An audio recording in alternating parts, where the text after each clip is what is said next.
Corría el año de gracia de 1721 cuando, en algún rincón de la provincia de Yucatán, un fraile español tomó su pluma para consignar algo que le inquietaba profundamente. No era un evento militar, ni una disputa de tierras, ni siquiera un acto de herejía lo que motivaba su escrito. Era una historia. Una historia que le habían contado los ancianos de un pueblo maya cercano a las ruinas de Chichén Itzá.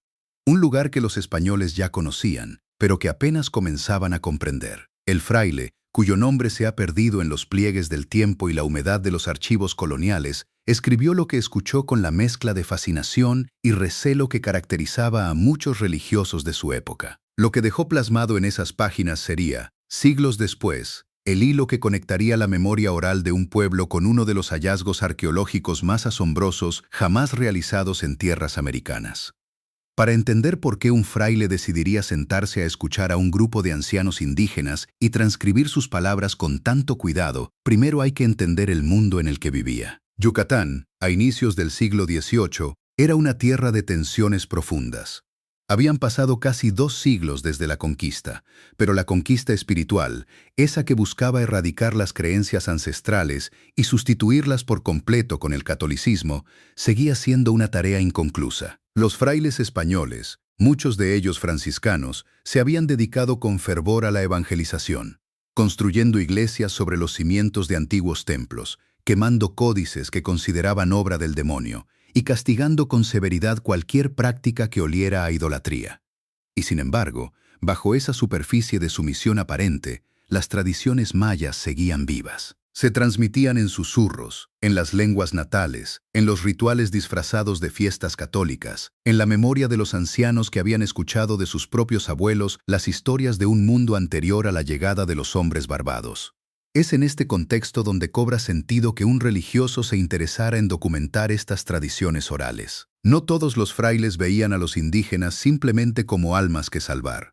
Algunos, movidos por una curiosidad casi antropológica, mucho antes de que existiera esa palabra, entendían que para evangelizar de manera efectiva era necesario conocer profundamente aquello que se pretendía sustituir. Otros, más pragmáticos, buscaban identificar los focos de resistencia espiritual, los lugares y las creencias que aún ejercían poder sobre la población maya, para poder combatirlos con mayor precisión. Y estaba también quien simplemente sentía fascinación genuina ante un mundo simbólico tan distinto al suyo. Un mundo donde los cenotes no eran solo pozos de agua dulce indispensables para la supervivencia en una región sin ríos superficiales, sino portales, umbrales hacia otra realidad. Sea cual haya sido la motivación exacta de nuestro fraile anónimo, el resultado fue un documento que preservó, aunque fuera de manera fragmentaria y filtrada por la mirada colonial, ecos de una cosmovisión que de otro modo se habría perdido para siempre. Y lo que los ancianos mayas le contaron, según reza esta crónica,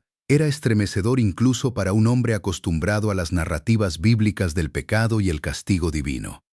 Le hablaron del gran cenote, ese enorme pozo natural de paredes verticales ubicado a poca distancia de las estructuras principales de Chichén Itzá, como si fuera mucho más que un simple depósito de agua. Para los mayas, explicaban los ancianos, aquel abismo de aguas oscuras y profundas era una puerta hacia Xibalbá, el inframundo, el lugar de los que ya no están, el reino gobernado por señores terribles cuyos nombres evocaban la enfermedad, el dolor y la muerte súbita.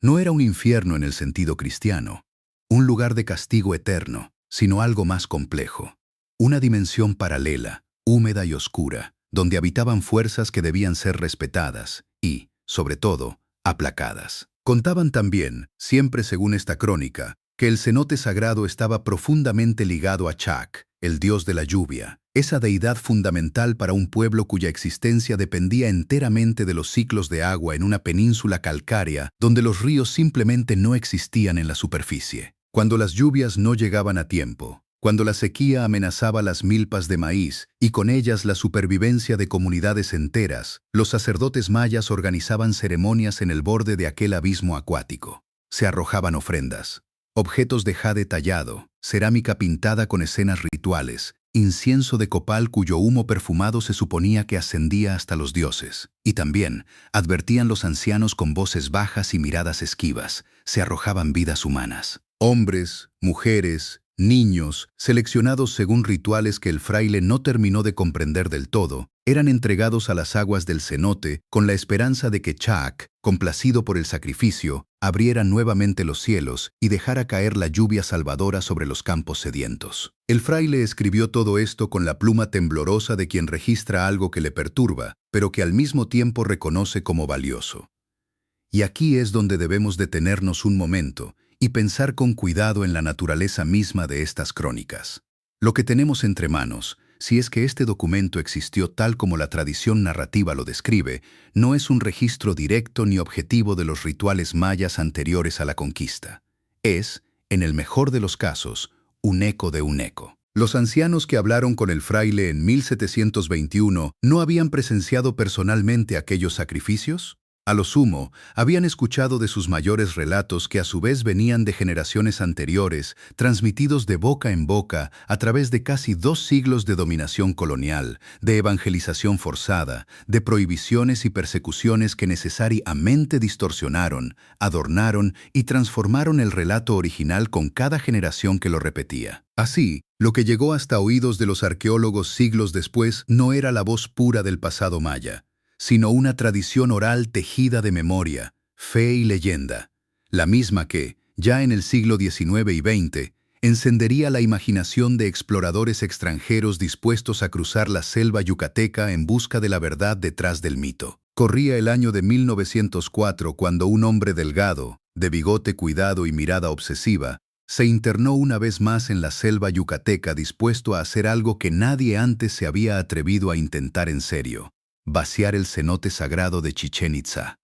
Su nombre era Edward Herbert Thompson, y para entonces ya no era un simple curioso extranjero. Era el cónsul de los Estados Unidos en Yucatán, un diplomático con acceso, contactos y, sobre todo, con los medios económicos para convertir una obsesión personal en una expedición de años. Thompson había llegado a México décadas atrás, enviado en parte por instituciones académicas norteamericanas interesadas en las ruinas mayas, pero con el tiempo su interés se volvió algo más íntimo, casi devorador. Había leído las crónicas coloniales, había escuchado las mismas historias que generaciones de mayas se habían transmitido entre susurros, esas narraciones que hablaban de ofrendas arrojadas a las aguas oscuras del cenote para aplacar a Chaak en tiempos de sequía. Y a diferencia de otros extranjeros que consideraban esos relatos simple folclore indígena, Thompson creyó, desde el principio, que bajo la superficie verdosa de aquel pozo natural había algo real, algo tangible, algo que se podía tocar con las manos si uno estaba dispuesto a pagar el precio necesario para llegar hasta el fondo. El primer paso de Thompson, mucho antes de mojarse las botas, fue comprar la hacienda que rodeaba las ruinas de Chichén Itzá. No hay manera más directa de asegurarse el control absoluto sobre un sitio arqueológico que ser su dueño legal. Y eso fue exactamente lo que hizo, adquiriendo la propiedad a finales del siglo XIX por una suma que hoy parecería irrisoria, pero que en su momento le garantizó algo invaluable: la posibilidad de excavar, dragar y explorar sin que nadie pudiera detenerlo de inmediato. Durante años estudió el terreno, habló con los lugareños, revisó lo que quedaba de documentos coloniales y fue armando, pieza por pieza, la convicción de que el cenote sagrado no era solamente un símbolo religioso, sino un depósito arqueológico esperando a ser descubierto. El problema, claro, era cómo hacerlo. El cenote de Chichén Itzá no es un estanque cualquiera. Es un pozo natural de paredes verticales que caen abruptamente decenas de metros, con aguas turbias, oscuras, cargadas de sedimento acumulado durante siglos, quizás milenios. No existía, en ese momento, ninguna tecnología diseñada específicamente para explorar algo así en medio de la selva, lejos de cualquier ciudad, lejos de cualquier infraestructura industrial. Thompson resolvió el problema con una mezcla de ingenio y terquedad que hoy resulta casi difícil de creer. Viajó hasta Boston. Se formó en técnicas de buceo con equipos rudimentarios de la época, esos trajes pesados de lona y casco de bronce que dependían de mangueras conectadas a bombas de aire operadas manualmente desde la superficie. Pero el buceo, por sí solo, no bastaba para remover toneladas de sedimento acumulado en el fondo del cenote. Así que mandó traer, con enorme esfuerzo logístico, una draga mecánica, una cuchara de vapor capaz de morder el fondo del pozo y sacar a la superficie cargamentos de lodo, piedra y quién sabe qué más. Imaginemos la escena por un momento. En pleno corazón de la selva yucateca, sin caminos adecuados, sin electricidad cercana, un grupo de trabajadores tuvo que trasladar piezas pesadas de maquinaria industrial a través de terreno selvático, ensamblar una estructura de vigas y poleas sobre el borde mismo del cenote y operar un sistema de dragado que constantemente se atascaba, se rompía, se hundía en el lodo o simplemente se negaba a funcionar como se esperaba. Las jornadas eran agotadoras, el calor húmedo de la región no daba tregua, y cada cucharada de sedimento que se sacaba del fondo debía ser revisada cuidadosamente, porque nadie sabía con certeza qué podía estar escondido entre el lodo oscuro. Y entonces, poco a poco, empezaron a aparecer los primeros indicios de que Thompson no estaba persiguiendo un fantasma. Entre el sedimento revuelto por la draga, comenzaron a surgir objetos que ningún depósito natural podía explicar por sí solo. Discos de oro martillado, algunos con grabados que representaban escenas de guerra y sacrificio. Cuentas y figurillas talladas en jade, ese material que para los mayas tenía un valor casi sagrado, más preciado incluso que el oro mismo, asociado directamente con la vida, con el agua, con la fertilidad.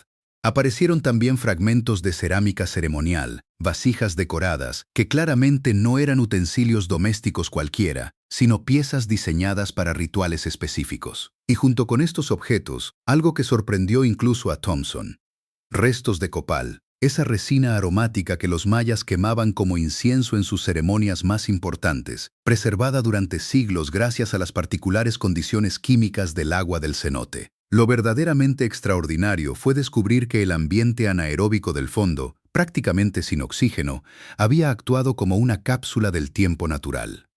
Objetos de madera tallada, que en circunstancias normales se habrían descompuesto por completo en cuestión de décadas, aparecieron sorprendentemente conservados. Fragmentos de textiles, tejidos que jamás deberían haber sobrevivido al paso de los siglos, salieron a la superficie todavía reconocibles, permitiendo a los investigadores estudiar técnicas textiles mayas que de otra forma se habrían perdido para siempre. Pero entre todo ese tesoro material, lo que verdaderamente conmocionó a Thompson y a quienes analizaron después sus hallazgos fueron los restos humanos. Docenas de esqueletos, algunos completos, otros fragmentados por el paso del tiempo y el movimiento del agua, comenzaron a emerger del fondo del cenote. Y aquí es donde la historia se separa dramáticamente del mito popular que circulaba desde hacía siglos, ese que hablaba casi exclusivamente de jóvenes doncellas vírgenes arrojadas al agua como ofrenda romántica a los dioses. Los análisis óseos posteriores revelaron una realidad distinta y más compleja. Entre los restos había hombres adultos, mujeres y, de manera especialmente perturbadora, también niños, lo que sugería sacrificios rituales de naturaleza mucho más amplia y sistemática que la leyenda popular jamás había imaginado. Al final, conviene detenernos y ordenar lo que hemos contado. El fraile de 1721, ese religioso anónimo que abre esta historia con su pluma y su inquietud, es una construcción narrativa, un recurso para darle rostro humano y misterio a algo que, en realidad, no necesita adornos para resultar extraordinario. No existe un manuscrito localizado con esa fecha exacta, ni ese personaje específico documentado en los archivos coloniales. Es licencia narrativa, un gancho para invitarlos a este relato. Pero aquí viene lo importante. Todo lo demás, el cenote, las ofrendas, los sacrificios, el trabajo de Thompson entre 1904 y 1910, es real, verificable, sostenido por evidencia física que hoy se puede estudiar en museos y laboratorios. El oro, el jade, la cerámica ceremonial, el copal, los textiles preservados por el agua y sobre todo los restos humanos que confirmaron sacrificios de hombres, mujeres y niños, no doncellas exclusivamente como decía el mito popular. Todo eso salió del fondo de ese pozo natural y todavía